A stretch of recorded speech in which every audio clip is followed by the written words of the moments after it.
I was 10 years in the Silicon Valley in the biotech before I started Build Memberships. And people are really surprised when we never talk about technology at the start. Is there anything that I can do that is scalable? Are there things that I can create that can help them do better results? Because it will come around. Ask a membership owner why people cancel, and you'll get the usual list. They're too busy, it's too expensive, they just didn't do the work. Nathalie Dorémieux has built over 300 memberships, and she thinks this list is mostly a cover story. I'm Vic, this is MemberFix Radio. Today we're getting into what actually drives members out, the reasons that hide in plain sight from someone who's spent almost 2 decades in the business. Nathalie, welcome to the show. Thank you so much for having me, Vic. So something curious I learned about you, Nathalie, is that running the business with your husband, he fired you twice for acting like an employee. This is what my research showed. Correct me if I'm wrong. Acting like an employee, but not a co-founder.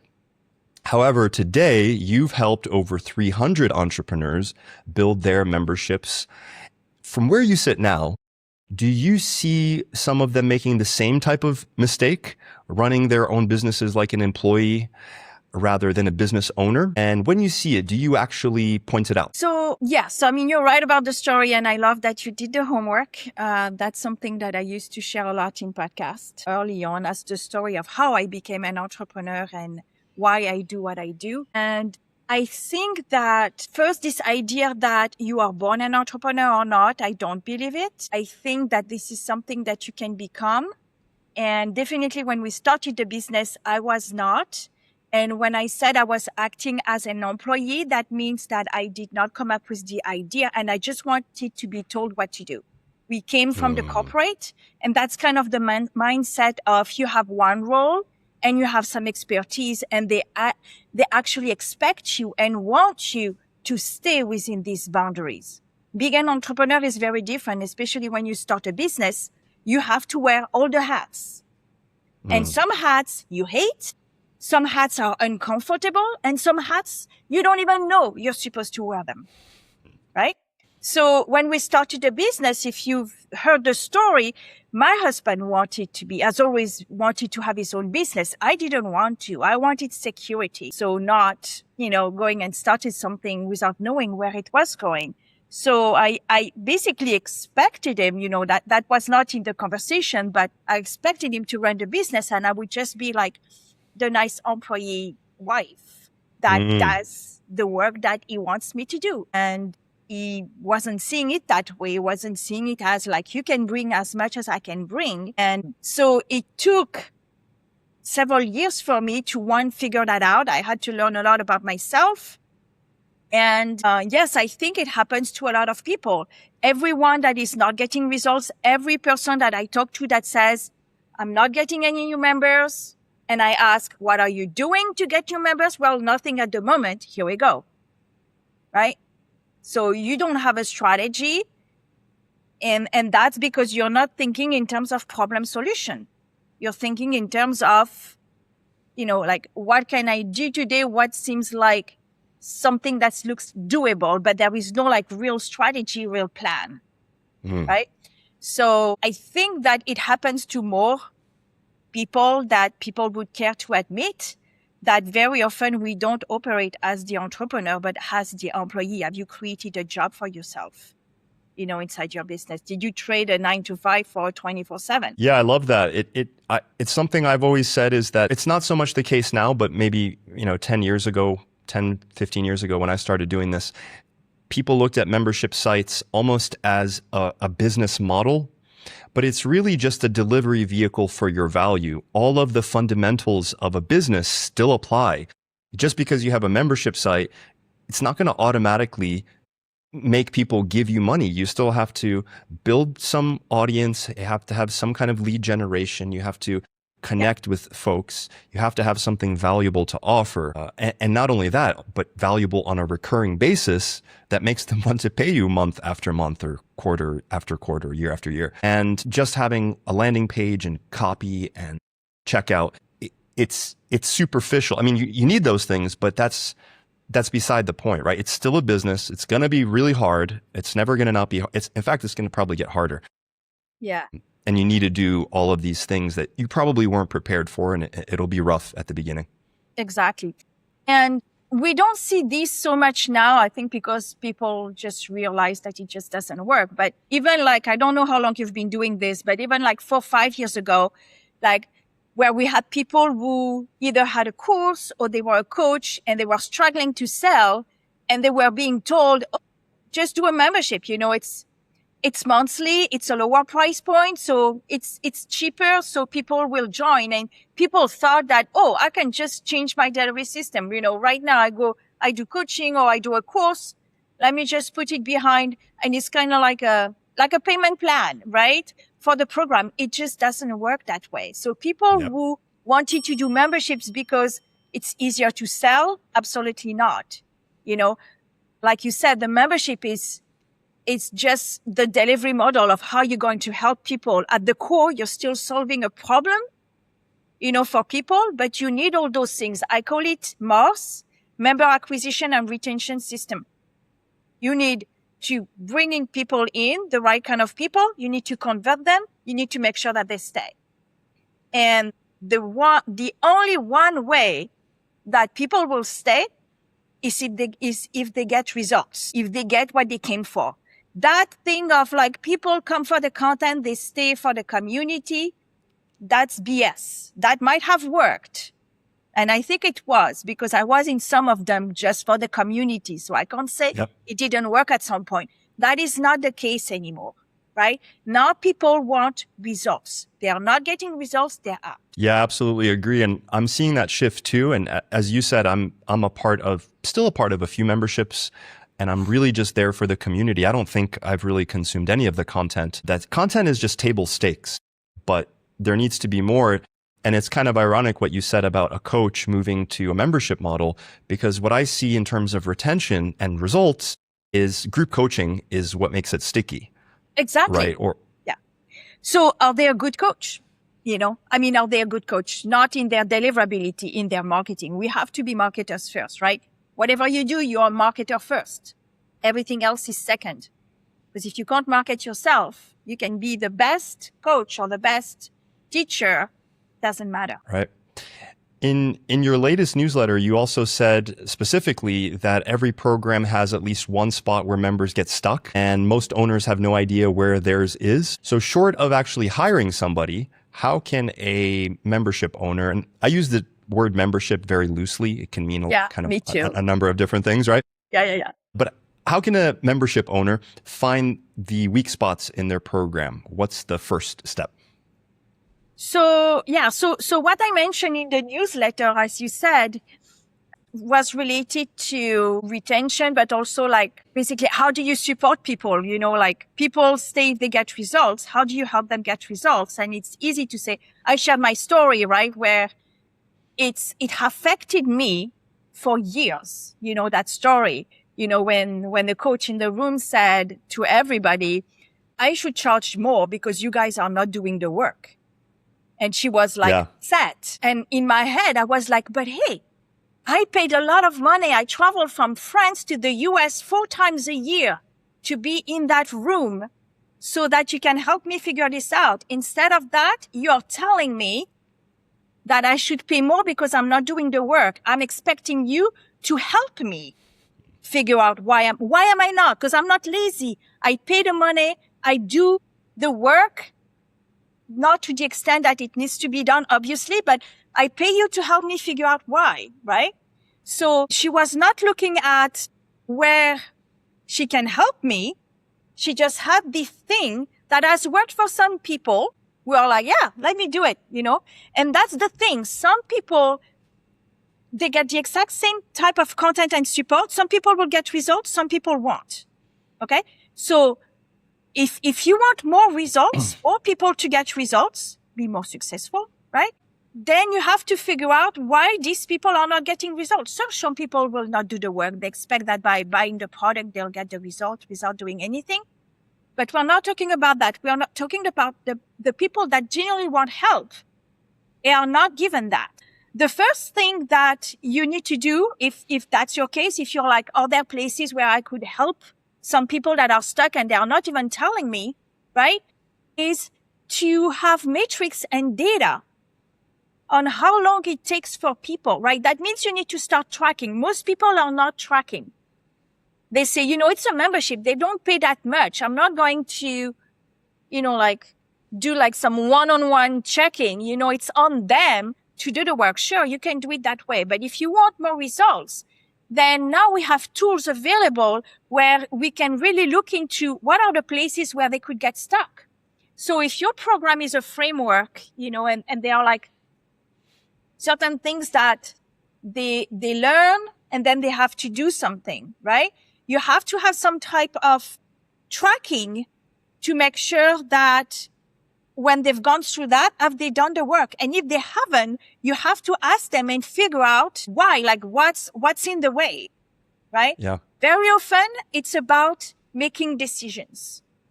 People think that you make a decision and it's set in stone and that's it, right? So how can you help them make quicker decision, right? And faster, a shorter decision, like smaller decisions faster. That does a lot of things. That builds their confidence, naturally, that gives them some type of clarity. Oh, yes or no, but at least you move forward, right? So it comes down to that. It's like you have to know your members and figure out, like, are they key spots where people, get stuck? Like if you do calls, for example, and you see the same questions coming up week after week after week, still working on that. Okay. And then you think in terms of problem solution. Okay. That's the problem they seem to be having. Is there a tool, a resource I can create to help them? Yeah, 100%. It's part of that conversation we had in the LinkedIn comments, which is an attitude. And this is also coming back to the art of entrepreneurship, if you will, which is that you are responsible for everything. This coach who said to the students in your experience that, hey, you guys aren't doing the work, I should charge more.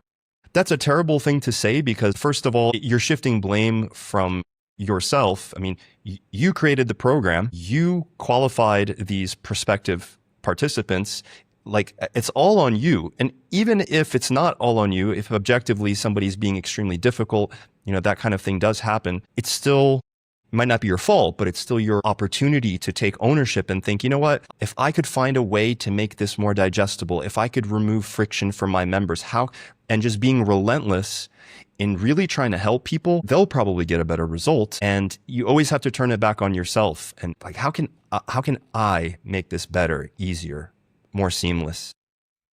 Yeah, exactly. And it's a hard pill to swallow. Yeah, it is. And I think some people are doing it. Some people are completely ignoring it. And when you run a business, you have to look at, we pay so much attention into our marketing, our sales, and how can I convert better and what can I tweak for the sales page? But somehow, when it comes to the delivery, all people seem to care about are, am I getting testimonials? Am I getting case studies? So when you get these people that share, like that's one of my pet peeves, we don't see that much anymore, maybe because they're not getting those results. But, those people that sell courses or even like big memberships and they make multiple seven figure, and they always have 40 or 50 case studies, videos of people saying, hey, I got results. I'm super happy. Great. But like for these 50, you've got thousands that are still stuck. And they are the people I'm thinking about. Because when you can sell a lot. But do you even know about all these people that maybe you could help? So that's kind of like my message today would be like in my delivery. I know it's not directly connected to making more money, but it is because you're looking at the lifetime value of your member, right? And your churn. That's right. Is there anything that I can do that is scalable? So it's not about me showing up on more calls, adding, more members, into my team for support and stuff. But are there things that I can create that can help them do better results? Because it will come around. They will talk about the program. you'll get more testimonial, you'll get more of this, right? So it will come back to you eventually, but it's about how can I create a better delivery systems? And with the tools that we have right now, they have no excuse. For sure. You've even compared what's the best membership platform to asking what's the best car. Speaking of the same type of topic, your point being, I think, that people reach for tech before they've really thought about more fundamental things like the offer, the transformation that they're offering, their zone of genius, what they can really offer. So when an established owner who did do their thinking comes to you and they're convinced that the platform is the bottleneck, which may or may not be, right? How do you tell the difference between a platform they've genuinely outgrown versus a design or user experience issue in the program, or maybe they're not surveying their members, or maybe they're being lazy in some way? What questions do you ask? I think that basically what I tell people is it's rarely the tech. I am a tech person. I am a software engineer. I was 10 years in the Silicon Valley in the biotech before I started build memberships. And people are really surprised when we never talk about technology at the start, because the tech is just the tool to make the thing happen. So when people start saying, this is not working, they're looking about details in the program that to me are not what they need to focus on. So we take a step back and we're like, what is going on? Because if you're talking about the platform, that means that there is an issue with people. Is it consuming? Is it that people are complaining about certain things, right? So it's taking a step back. It's like, what are you trying to do? So these are my non-negotiable and these are the nice to have. Okay. And then what experience do you want to create? What kind of onboarding do you want? Do you want something that is interactive? Like the first time they come in, there is something. And then once they've completed the onboarding, the next time they log in, that thing goes away. That's kind of like how we create memberships, because people like to see that thing changes. They like to see that they are making progress, right? So, I've done this. This is where I'm at. They like to be able to go back to where they were. They also need to see what they've completed, right? Like whether this is percentage or checks or things like that, right? So you have to figure out how is your audience, how can you best support your audience with that? And then we can look at the tool, but the tool is rarely the problem. It could be how it is being used. Now, some people are set in stone in using certain tools. So you do WordPress like me, you build membership sites as well. But when I have somebody that comes from Kajabi, for example, we've moved people away from Kajabi to WordPress. Not saying Kajabi is bad. It's not bad at all. It's just a box and you have to fit within the box. So if you create your membership within what Kajabi does really, really well, you can be successful. There are tons of people successful. But if you start to complain that, you can't do this, you can't do that, that means you've outgrown that platform. And then we can talk about not what's the next tech, but like what it is that you're missing that you wish you could do. And then we'll figure out the tools to make it happen. So that's my approach. The tool is rarely the problem. It's more like, what is the structure and the experience that you're trying to create, and what problem are you trying to solve? If you come to me because you think the platform is the problem, let's figure out what is the underlying problem. For sure. I always say form follows function, right? Mm-hmm. What are you trying to do? And then figure out, and my attitude is always, I'm agnostic to the particular tool. It doesn't even have to be WordPress, right? It could be Kajabi. It could be something completely custom. Mm-hmm. And it doesn't even have to be a particular membership plugin, but it's like, okay, what are you trying to do? Okay. And not only now, but into the future, because you have to think about your next steps, because what got you here isn't going to get you there. And if you manage to scale to, 100 members, 1,000 members, you're going to have different needs and requirements. So let's maybe think about that a little bit now. But as you say, Nathalie, that it's a secondary conversation. It's not the root. And I understand the perspective of folks, because the marketing is so good that they're like, MemberPress is going to save everything, or Memberium is going to save everything. It's like, they all do more or less the same stuff. They're not gonna save you from the work, the hard, boring work that you need to do. That's what you need to do, right? Yeah, exactly. Remember that there are memberships that we've built. I mean, I think about this guy like John Burgess. is Living in the Extraordinary. He's got hundreds and hundreds of members. He does one call a week and we put the replay. That's it. There is no community. There is nothing. And he's thriving. So it's about finding what people need and just give them that, nothing more. If we talk about content, and what you should put in a membership, it's the same thing. It's like, it doesn't need to put more. Actually, putting more could put people off and feel overwhelmed. Like, I'm getting too much. I'm not consuming half of what he's giving. I'm out, right? So it's people would think like this is complexity, there needs to be a lot of things and things like that. And I get that when you have a more junior audience, they want more stuff. Mm-hmm. They think they do. They think they do. Yeah. I mean, they want more stuff. They think they need, but they definitely want, oh yes, I want this bonus. I want that thing. I want that, right? They'll never do anything with it probably, right? But it feels like, oh, this is more stuff I need. And it's really not about that. You and I both know that, right? The tech is really not such a big deal, right? It's about, okay, it needs to do that. That sounds like a gold tool stack to use. So I'm wondering, Nathalie, an owner of a membership or a platform, sometimes they don't notice the slow fade, right, of the membership. They just see the cancellation notification in the inbox, and then the member probably mentally checked out weeks earlier, right? So the cancellation is the final decision that might have been brewing for a while. So put me in that member's shoes. The month before they click cancel, what might be going on with them? What are some of the reasons that cause people to churn? So the first obvious reason is they've seen the payment go through 1 month, 2 months, 3 months. They still haven't logged in. So they're like, okay, I'll join again if I need it, but I'm just going to cancel. This is money I'm paying. I'm not doing anything with it, right?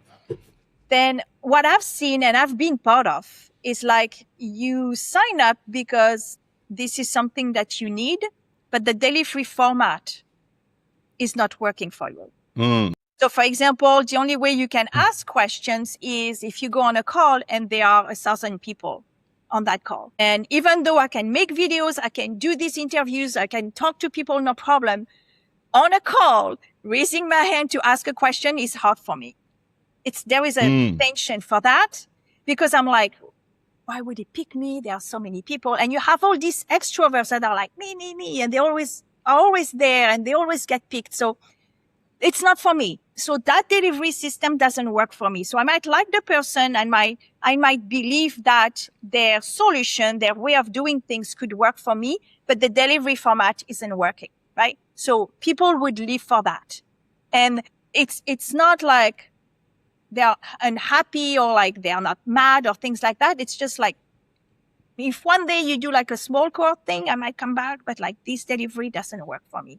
And then you have the people that are there, they like consume. They take a bunch of notes. They have all the notebooks and stuff like that. But then they're always, they're in the community very active and that they're posting and asking questions, but behind the scene, they never send the email. Yeah. Right? They mistake activity with progress. They feel busy, like active, like you said, but they are not really taking the step that will actually, make a difference and give them. And it's a whole bunch of fears. What will people say? It's not good enough. It's like, what if they say no, right? So it's a no by default. If you don't send the email, by the way, it's a no by default. It's zero conversion. Okay. So there's that. So there's, so many reasons. And then there are people that thought that it was something and it was something else, but you're not talking about how to, like something super specific amount, right? So like so many different reasons why people, and sometimes there is life, like something happens and you have, a health situation or something and you have to, sometimes they ask to pause, if you can pause, or they'll cancel, right? So, yep. They're like very different reasons. That's why we have to design a cancellation process where people feel seen. And that's like really, really important. For sure. And ideally, not pressured or there's no friction, and you actually can create a space where you can ask them like, hey, I'd really love to know why you're leaving. no judgment. We just want to do a really good job for you if you ever come back, and then for any other members, because we have blind spots. We're humans. We don't know everything. Like, running a business is hard, all of it, Yeah, exactly. Yeah.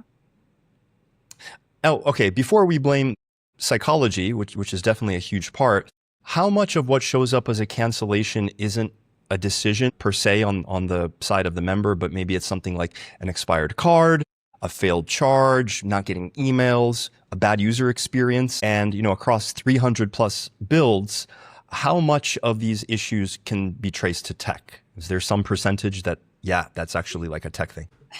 I don't have an exact number, but like, I think if you design your failed payments, all these need to be automated, obviously, otherwise nothing is scalable, right? But if you design it so that people have reminders so that they can go back and fix their credit card and things like that, then you're greatly going to lower that. And there are people that know that the card is expired and would just let it die, like they will not do anything because they don't, they want to cancel. They're like, it's going to cancel on this phone. The card is old. That happens, a little, like if you reach out to people, you find that out. But generally speaking, I think that number, we can't do anything about it. All we can do is make sure that you have the right automations to manage those expired cards, and changing payment plans or changing all these things. What really matters is that you catch people that actively want to cancel. So one, you make them able to cancel right away. Don't ask them to send an email. That's the worst thing you can do. It's happened to me, and it's a small amount, but immediately it feels like they're going to make me jump through hoops. And I don't do that right now. You also don't do you want a free month? Do you want like before you can actually cancel? Some big memberships, they do that. That's not a good idea. It just, if I want to cancel, yes, you want information, I'll give it to you if you make it easy for me. So ideally for me, like the cancellation is, okay, we got your request. So they get to a page. You got your request to cancel. No problem. You're going to be able to cancel on this page. Now, before you go, I'd love to know, is there anything we can do to support you? Like, this is where our next call is happening. And optionally, like if you want to hop on a call with someone, if you have a specific question, here is a link. Yeah. Either way, here is the button to cancel. And like you said, have an open-ended box that is optional. People should not have to tell you a no is a no. Is there anything was there any point where you got stuck and which there was something that could happen? And that's it. And you allow them to cancel right there. Totally agree. I think it's just basic respect for people's autonomy, and they're giving you their money that they worked really hard for. And if you put any roadblock in front of them canceling, like that immediately is going to be like, what the hell? And that's what you think. You think like, what the hell? This is the last thing they will remember about you. Great point. That's right. That's the last thing they remember, how you made them feel. Remember how you make people feel on the sign up, on the onboarding, inside, feel seen. How do you make people feel seen when you have thousands of people inside? There are memberships where you leave and you don't get a single email about, we're sorry to see you go. Yes, I know it's an automation, but at least I feel a bit seen, right? So I think that we can create these experiences at scale. And very often people think, because I have thousands and thousands, if there are 10 that leave, doesn't matter. That means you treat people as numbers and not people. And I don't think that's the right way. Yeah. And coming back to this idea that a lot of people who sign up, they don't necessarily want results. They just want like the dopamine rat pellet of more and new and shiny. And my observation has been from working with a lot of memberships that oftentimes people sign up for a program or a membership, and not only do they not consume the content or do the steps to get the result, they don't even log in. Like they'll just be paying for months or a year, maybe convincing themselves that, okay, like next month I'm doing it. Oh, like next month, January, New Year's resolution. I don't know what people say to themselves. I've done it. I don't, I'm not above the mental, what would you call it? The cognitive biases where you can convince yourself of something. And I've seen you make a similar comment, right? That passive members, so these are people who consume a lot, take a lot of notes, you got the notebooks, right? But implement very little in terms of actually moving the needle, but they're not really at fault, right? And to be fair, sometimes a member just isn't putting in the work. Yep. But in your opinion, how do you design a program to filter for people who are actually ready and willing? And like, how do you make sure you have the right people in, if you can even? Yeah. So there is one filter, and that might be controversial, but I think it's true. It's the price. Oh. It's the price. I love it. Yeah. Because will you pay $500 a month for a membership and do nothing but just have it just in case? Or would you pay a $47 and have it just in case? I've done it. Plenty. Okay. So it's the price you are okay to lose every single month because you have that safety net of saying, I have it if I want it. Right? So when you price so that it becomes an investment, not an amount of money that sometimes people even forget they have 27 a month, especially if they have a lot of subscriptions, it's basically drowning in the middle of other stuff, right? So I'm not saying you shouldn't charge these amounts. I'm just saying you're going to get different type of people. Same thing. Like if you're working with a big transformation, you're not going to join a 27 or 47 a month membership. So it's tied to the level of transformation that you're going to provide, and it's going to attract different people. Now, the way to attract the right members, how do you make sure they're the right members? You got to be really clear. Of course, we're not going to talk about the avatar, all that stuff. We know that. Like, what's your ideal member, right? But when you first launch your membership, what I tell people to do is to actually co-create with people. And when somebody comes to me, I used to say yes to these memberships. Now I don't anymore. But when someone comes to me and say, I want to create a membership, I have this expertise, I want to create a membership. And I'm like, and she's like, can you build a platform like this person? Because we have our links in the footer. So they're like, I was in this membership. I like it. I want the same thing. And I used to build it. And now I'm like, have you validated your offer? Do you have an interest list? And people are like, no, I don't have it yet. But, I know my stuff. I know people want it. So I've built too many of these that never got launched. Okay. So I don't want to do that anymore. So I tell people the best way to figure out who are your ideal members is to build it with them. So you build an interest list. That means you ask people to raise their hand for free and say, I'm thinking about doing this. It's for this type of people, and this is the problem that it's going to solve. Are you interested? You don't tell them the price, what it is, when it comes, nothing, just that. And I tell people, if you're not able to do this, to get people to raise their hand for free, how do you expect people to pay later? And usually there is a big silence. They're like, she's asking me to do the work already. Yes, this is the hard work. This is you showing up. This is you showing that you're excited about your ideas. How many people I have talked to that were not excited? I couldn't see like the sparkle in their eyes. I'm like, you don't feel excited. I'm not excited about. How can I help you as a coach? If you're not excited, right? So let's figure out why. And sometimes it's because it's not membership. It's something else. It happens several times. So that's the first thing. You have to get the right people in that interest list.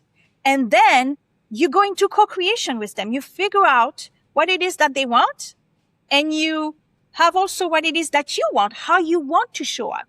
Never say, I'm going to be there like every single day at the start because they need me. That's the recipe for burnout, right? How do you want to show up in there? Because it needs to be working for you and scalable. And what do they want? And at the intersection of that is your membership. It's going to work for them and it's going to work for you. And when I ran that, I had a program. It's closed now, but it was called First Members. And it was a group program where I was getting people to that. I had people convert 40, I think the biggest one was 60% of their interest list into paying members. Wow. It's a huge number, right? But why? Because they were already sold. By the time they were like, let me in. And by the time you open the door, they already feel like they belong. They helped create it, right? If you do I don't know if you do a little bit of a psychology, persuasion, but it's like the ownership model, right? It's like they feel like it's already a little bit of their own. One, you don't have to do the guesswork because they're telling you. But that also dictates what are the future members that you want, which is your questions. Because there is nothing worse than opening the door and trying to get everybody possible inside. Because when you're going to get feedback, you don't want to get feedback from people that are not your ideal members. And I'm sure you know what I'm talking about. These people that are always complaining that this and that and this and that. Like, you don't want these people. Getting feedback from the wrong members is the best way to feel confused and to make you want to give up. And I've seen that. Nathalie, you make me think of something I've heard Alex Hormozi say, which is that, people are He puts out so much content and he says, you should do 100 times more content too, which, okay, philosophically could be quality versus quantity type of argument. But let's say you agree with his thesis. Then people say, well, most of this content, it'll get seen and then it'll just disappear into the interwebs forever. Why should I do it? The asset is gone. And what he said is that, well, you're not trying to make content so that you could stack content. You're building an audience. You're creating goodwill. You're giving value to people so that when you finally ask for something, you've accumulated so much goodwill that they will be take my money. Right? Because they already know, like, and trust you. You've already given them tons of value for free. And Hormozi is really a great example. I got so much of him for free that as soon as he launched anything paid, I'm buying it. And I'm sure there's examples of other people who you follow that have a similar thing happening. Yeah, I follow him, as well. And it's that thing, like with generating content. Basically, you're building your audience, right? So, there is one thing we need to say. It's like, we can't do what Alex Hormozi does. Let's be really, really clear. Because he's special. He's special, but even those people, we have to, it's not about even comparing, but it's like, we can't do the same thing. Remember, every time he posts something or he sells something, people are going to buy just because of the name. He has an established brand.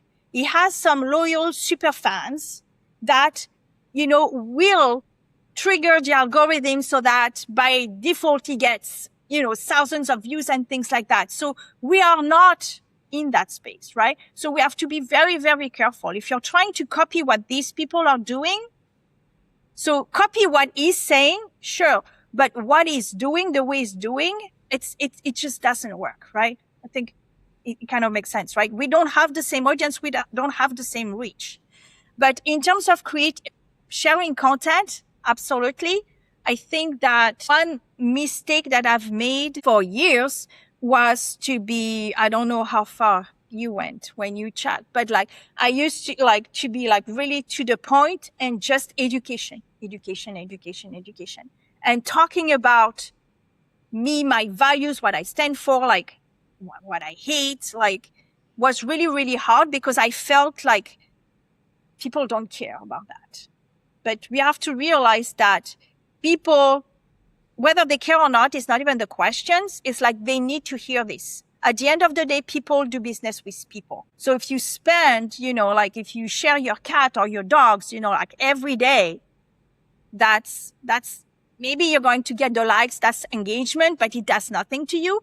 But it's like you have to find that right mix of, educating and entertaining and showing if you're funny, things that you like, but also what you stand for, I don't like to post things that piss me off or things like that. And every time I do that, I have my husband who says, hey, you're hungry at that or that again. Why do you do this? And same thing when I share the story, with the coach. He's like, you're still stuck on that. And I said it in the message because he told me.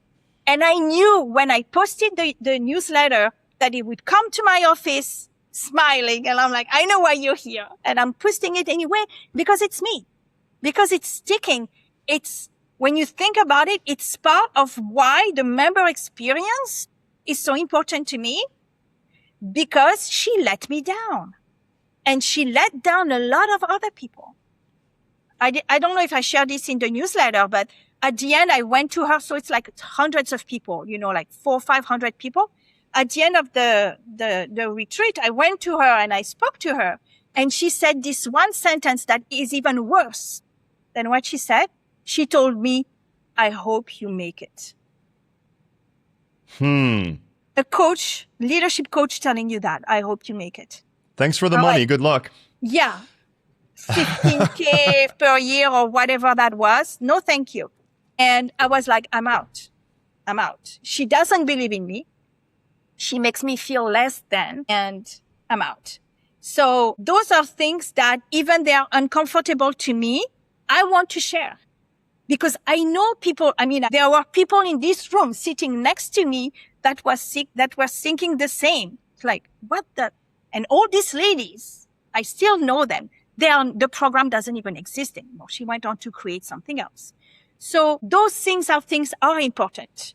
The journey, like what we're going through, like not just the great stuff, and you have to find that balance. Some people want to be more, don't want to share the personal stuff, but to some extent, people need to understand, like I have 3 kids. Well, they are 29, 27, and 21. So they are not that age, right? But I never share about them just because that's something that I don't want to share, right? That's all, right? And people go in that and they share their kids and their stuff. And that's great. So you have to find what works for you. But at the end of the day, people need to be able to see on social, which is not really social anymore, right? Who you are. Yeah. Maybe more than what. Yeah, especially if your personal brand is in any way tied to sort of the sales process or the delivery, that you need to have a personality, you need to have some charisma. As you said, people need to understand your values because that actually helps the whole qualification process. I forget who said it. It might have been Frank Kern or somebody, but basically it was like, you need to polarize people. That's the job of your copy, is to actively reject the people who, it's kind of like, this isn't for you. This isn't for you. Here's all the reasons why this isn't for you. And like to the person who it's not for, they're going to be like, well, fine. Like, so. And it's hard. And it's hard because you don't want that. You feel like it's like a negative comment. But like, if you don't piss off people, that means that you don't have a point of view that is strong enough. And right now we know that when people are signing up to something, right, it's because you are making a shift in how they think. So if you can go against the grain, against what everybody else is saying, like, it's not so much anymore, but people used to say, add content to your membership every month, like, what can I add? What can I add? And do this and do that. Oh, and I have a tutorial for all possible plugins, and stuff like that, all the CRMs, and people are never going to use that. It becomes this huge library and you think you're giving value where you're giving overwhelm, right? And so I think that's really the key. It's like showing, what you stand for. And as I get older, it gets so much easier because now I can tell you, I don't give a damn about what people think. So it's a lot easier. You make me think, Nathalie, of I worked with James Schramko, who's this really excellent business coach, I know him. wonderful guy. Yep.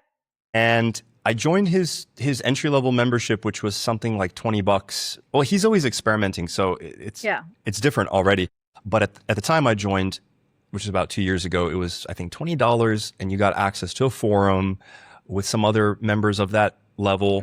And he did a group, like a large group coaching thing. And then I upgraded to his private group coaching, which is a small group coaching. And you lose access to the forum, you lose access to all these other people, and all you have is a private, no recording group coaching call, I think 3 or 4 times a week with, I think, not more than 6 or 7 people.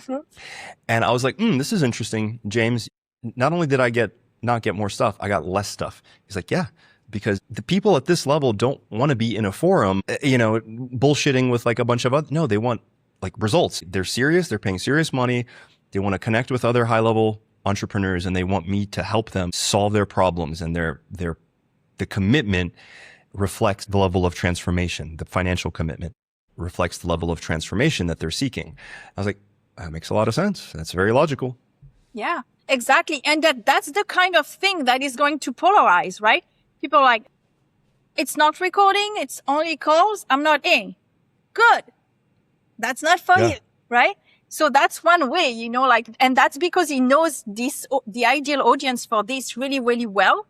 And he knows that it's not going to sell them. That's why, there are so many different ways to run a membership. At the end of the day, like I said, it's a problem, a solution.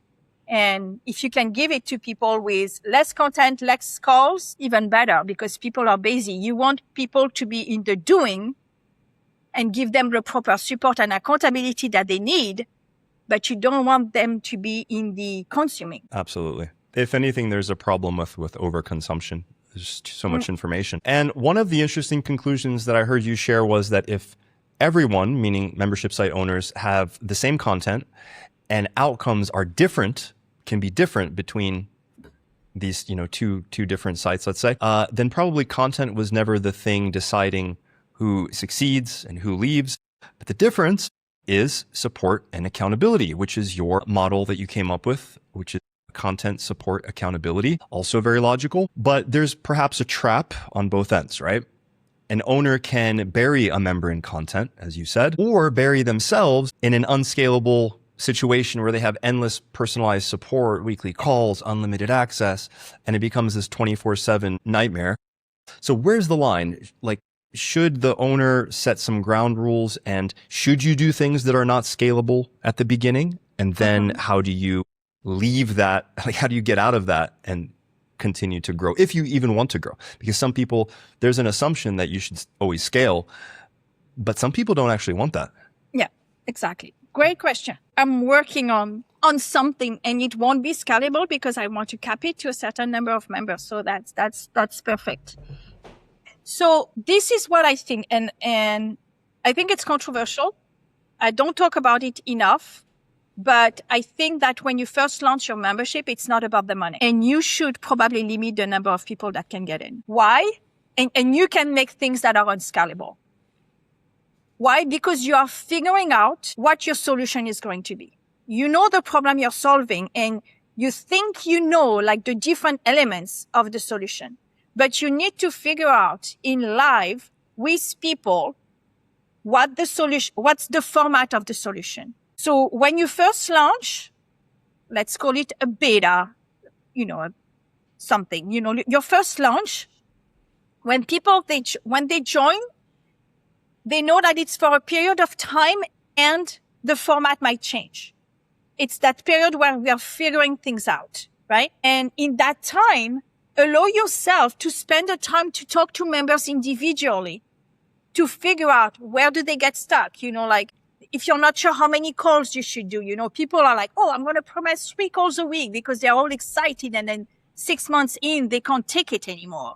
And it's always the thing, people coming to the 3 calls and you're like, damn, they are getting 3 calls and it was supposed to be for other people. All things, come up when you do this. So again, it's about limit the number of people. So it's actually a tight group that you are comfortable with. So for some people, it's very tiny. For some people, it's 10, 20. For some people, it's 50 or 100.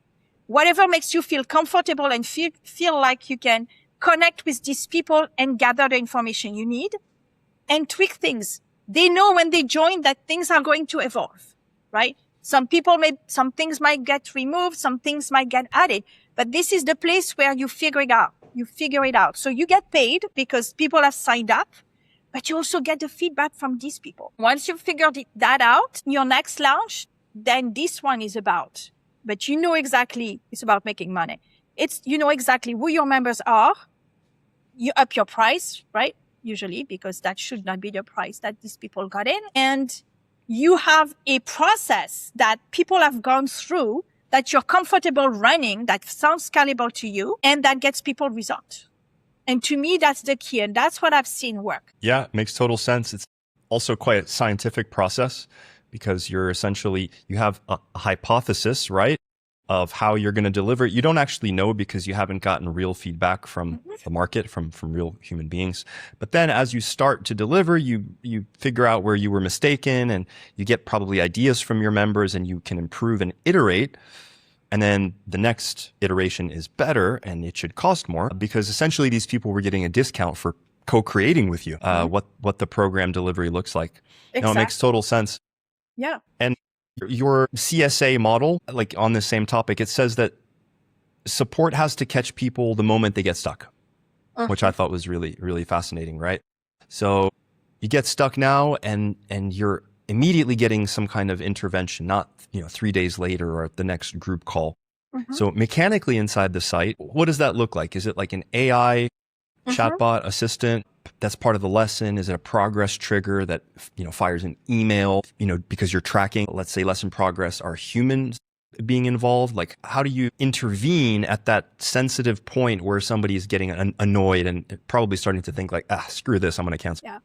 So basically, and you're right. It's some of the things that we do are AI tools that we create. But they're not just like, you can have like 25, 30 AI tools, right? It's not like one assistant that knows everything and can do everything. We know that doesn't work that well. But the idea is like when you're teaching something in a video and you ask them to do something, right? You can create a tool to help them make that decision. That can be help them draft an email. That can be help them do a role play on a conversation that they need to have over the phone with someone, right? So it's basically a tool to help them take action that is going to guide them. It's almost like having a coach next to you and ask you some question and say, okay, so let's brainstorm. Give me some stuff, because a lot of the reasons why people are not moving is because they're not quite sure. Either it's the blank thing, like they don't know where to start. So that gives them a start, or it's like they don't know if it's good enough, right? So they need that confidence. And when you're in a membership, you're not going to have that one-on-one for every single micro decision that you need to make. So if you build into the learning, whether this is a course, by the way, or a membership, right? The term is loose for membership. It's about not being a consumer, but being I don't know if you saw that. I call it the learn-do loop.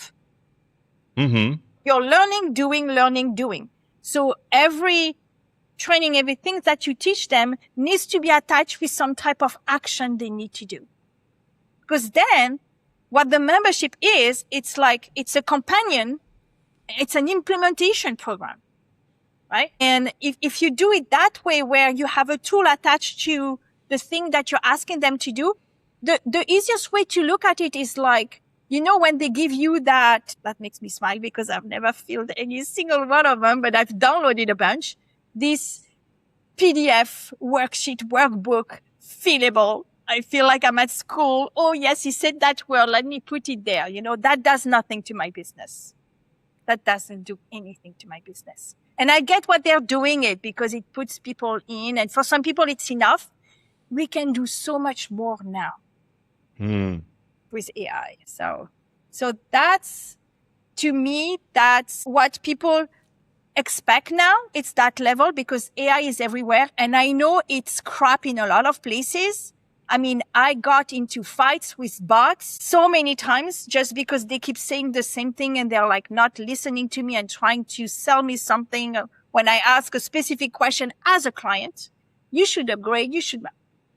Here we're talking about a very specific, run role. It's the equivalent of having a human and saying, what does the human need to know in order to help you do this exercise? Just this one. Doesn't have to know the whole program. Like just this one thing, right? And to me, that's where AI can shine at helping people get results faster by helping them implement. From what you just said, Nathalie, the thing that stuck out to me was the idea of using AI for role play, which I think is brilliant because there's a client that we work with and they teach leadership training. And one of the big tools that they have, it really applies to anything where you're coaching somebody, is role playing. So for example, they'll do a role play where on how to take ownership, right? Favorite topic of ours. And so like, I'll be the boss and you're like the employee that mess something up, and then you come to me and I'm not taking extreme ownership and I'm blaming you. And whatever you say, I'm like, why did that go wrong? What happened, Nathalie? Why didn't you do your job?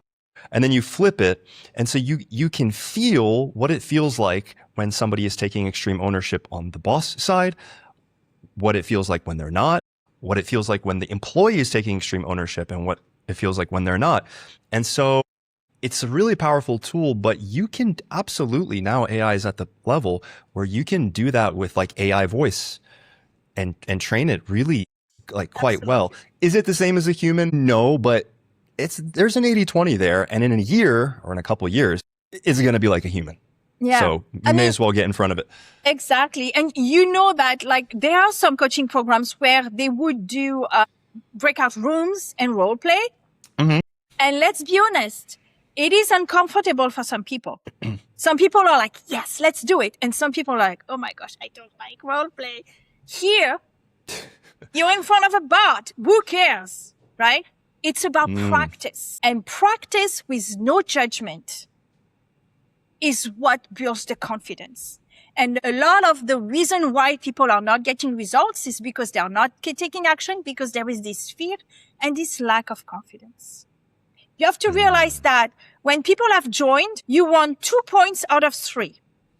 The 3 points for why people don't join: they don't believe in you, they don't believe in your offer, or they don't believe in themselves. If they joined, they believe in you, they believe in your offer.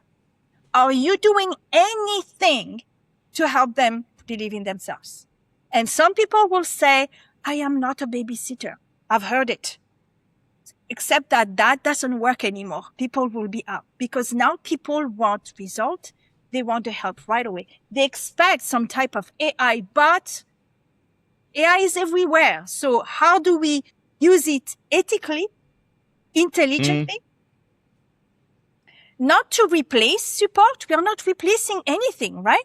You still have the calls. You still have all these things, but it's this extra tool that builds the muscle of doing. And that's where you get clarity. That's where you get confidence. And that's where you get the results.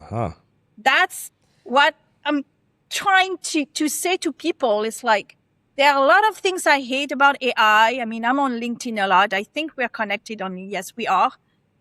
All the posts, all the comments, like, I hate that part of AI, but that part here, I mean, the results we're getting for clients, I shared this one, I think, 60,000 conversations in less than a year for 500 something people. Those are like 60,000 conversations with a tool that would have never happened. Andrew and Pete from Atomic, they are at like thousands and thousands of conversations from the MemberFix program. And actually, when we built it, they relaunched Maverick with Ask Tom as one of the main feature. Like you always have support. And people that were thinking, oh, if I add AI, people are going to think I'm lazy. The quality is not good. They're trying to step away and just, like automate. Absolutely not. It's on top of, we still get all the calls in Mavericks because I'm also a client. So it's not about that. They just figured out that they need people to take action. You start with one thing and then you're like, okay, now, so we have this whole service now where we analyze memberships because you were asking where people not necessarily know, right? So we have, and of course we use AI to really go through certain programs and figure out, oh, this is something they asked to do. What are the potential tension? And when you match that with what your members are actually telling you, then you've got real problems that people might have that they will never tell you unless you ask. And you can create tools around that. Another thing that I shared, I don't know if it's in this newsletter or another post, is that your people that are successful, you always ask them, why did it work? Why did you like? Because you want to put that on your sales page, right? Start asking them, where did you get tripped? Because if you got tripped, you got to the other side, but how many people are still stuck there? That's a great point for creating a tool.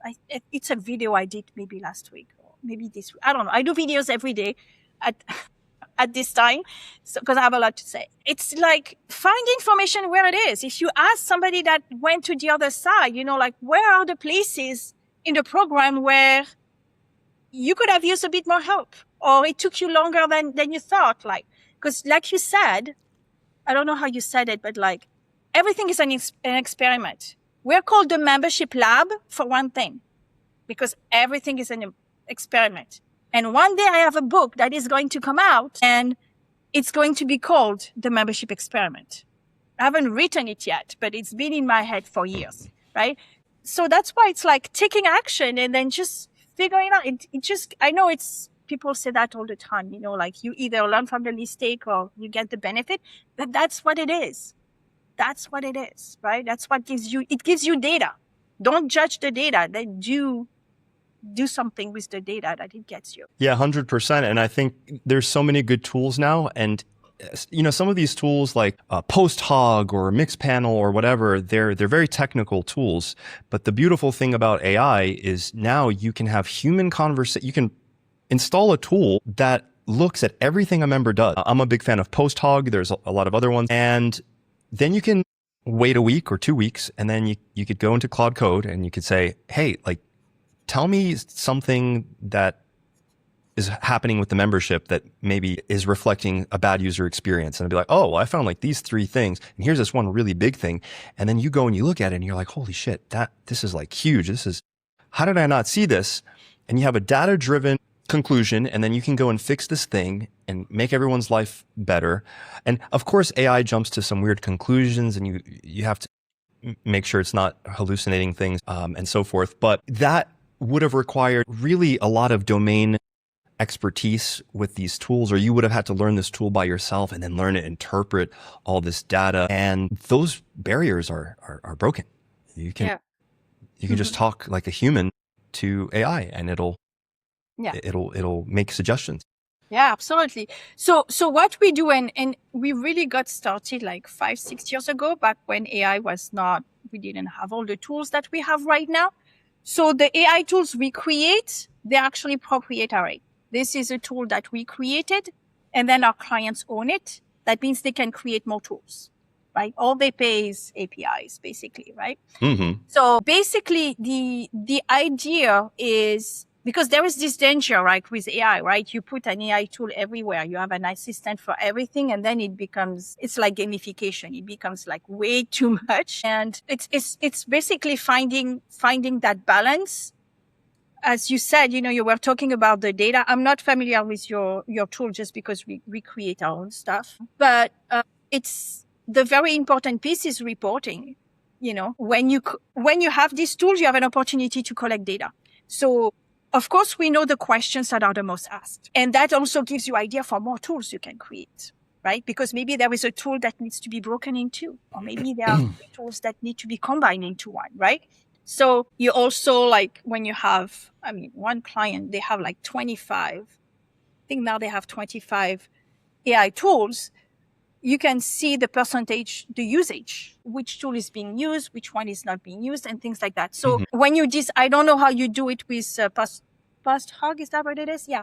Mm-hmm. If you can choose the level, but like, because we built it, we can basically build the reporting that the clients want to see.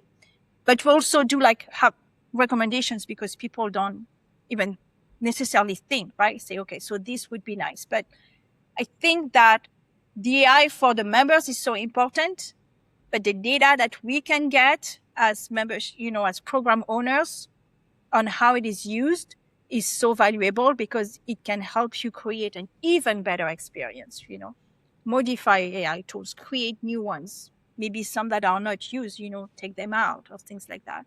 That it's really about how can you integrate that data, how can you capture the data that matters. Absolutely. And I'll wrap up with a final question, which is, let's say one thing that comes to your mind, Nathalie. A founder or membership operator, let's call it, finishes this episode, this great interview with you, and can change one thing this week.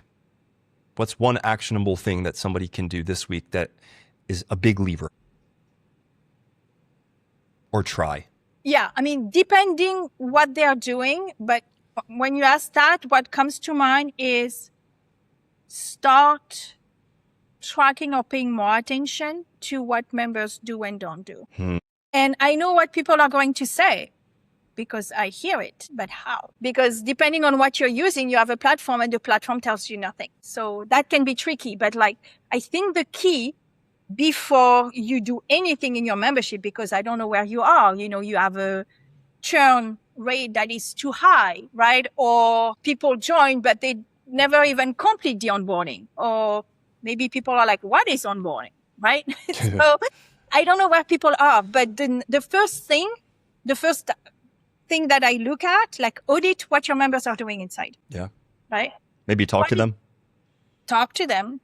Yeah. There are people. So I think Pat Flynn does that. I don't know if he still does it, but if you want, once in a while, it will pick someone from his program, call them. Mm-hmm. Randomly, you get. I bet that feels good. From Pat Flynn. Oh yeah, I bet it feels good. And just to get a pulse, call. I don't know how many he does. So you can do things like that. You can reach out to members individually. The one that you see active, just to figure out, like, are they just active busy or active getting results? And maybe the ones that you see maybe them logging, but they don't participate, like you try to get like a poll of people.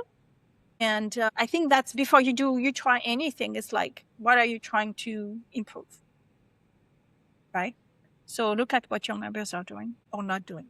Nathalie, thank you. That was a really wonderfully insightful take on taking great care of your members, using AI and various tools to understand what people are doing, and then making data-driven decisions to improve their experience, taking ownership of your business, and realizing that there's a lot more in your control than you probably would like to admit, because it does put a burden of performance on you. For everyone listening, you can learn more about Nathalie at the Membership Lab, and the link is in the description of this episode. I'm Vic. This is MemberFix Radio. Subscribe to catch the next one. Thank you so much for having me, Vic.